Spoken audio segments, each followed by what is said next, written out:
Just wanted to share a quick thought.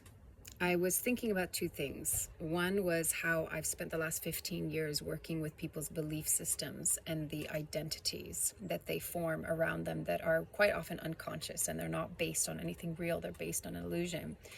And then I was thinking about identities and archetypes. I remember in my early 20s when petitions first started coming out, I had all this energy of like, yes, I'm going to sign this petition. I'm going to write about it. I'm going to send a letter and I'm going to do all of these things. And, there was like a period of time where I was really into that. And then I recognized I got so tired. And the reason was because I was always angry. And even though it felt like, you feel somehow justified and good and virtuous and like, oh, I'm doing good. I'm doing good for people and humanity and the earth. It was the energy of anger, and it was the energy of fighting. I always find it so ironic to fight for peace, right? Fighting for justice, fighting for whatever. I get it. I get the semantics, but I get what it's trying to do, right? But actually words are powerful and there's energy in words. And so if we're fighting for anything, we're not actually contributing to the very thing that we're wanting, say peace or, harmony or collaboration. If we're fighting, right? It's an energy. And what I've noticed as well is that when you get into archetypes and into identities, let's call it the activist will always look for something to fight for. So it will always be in the energy of fighting.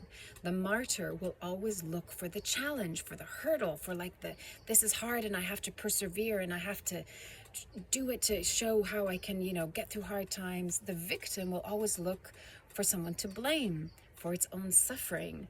We have this convoluted way of creating cycles that don't serve us because we're attached to that identity, because without the identity, we're afraid of not existing.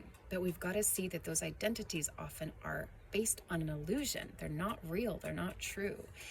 And so right now, I think we're in this energy of like, stop fighting. We can't fight anymore, and we can't fight with each other anymore.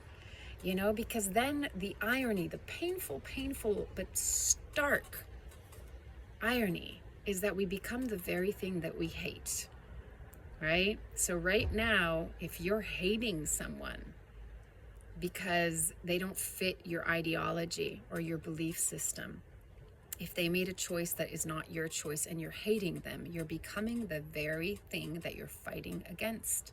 You're becoming the very thing that you hate, right?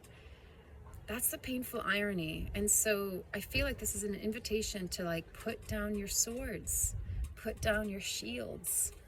Like this is really truly a time of embodiment. It has to be embodiment. It can't be an idea, it can't be an ideology, it can't be philosophy, it can't be even something that seems like super virtuous and ethical, and how we show up with each other is the only thing that matters. And if we're hating, doesn't matter what the thing is that we're hating and why, and what the ideology and the belief system is. We're becoming the very thing that we're fighting against. And so we all have to put down our daggers and our swords and all of that stuff and really embody what it is that we're wanting to create in the world, not because it's a nice idea, but because we're actually embodying and becoming that. I mean, as cliche as the saying is, be the change you want to see in the world. Punto, basta. È semplice. It's simple. It's so simple. The most profound things will always be simple. So be peace. Be love. You might have to put your ideas to the side. You might have to put your opinions to the side, because how we're showing up is much more important than what we believe in. That sounds weird to say, but it's so true. You can have the best beliefs. You can have the best intentions. If you're showing up like an asshole, you're an asshole. And I'm saying that in jest, but they're serious to it. I think you get what I'm saying. So what if the invitation right now is just stop fighting, and maybe it's all going to get like so much better. Because otherwise we're addicted to the fight. And at some point, you just got to let go of that identity, got to let go of that paradigm and that ideology and the belief systems that go with that, and actually be like, oh, you get to create peace. You get to create harmony by being that yourself, right? Just a thought. Take it or leave it as feels right for you. Loving you from afar. Bye from a very squeaky chair.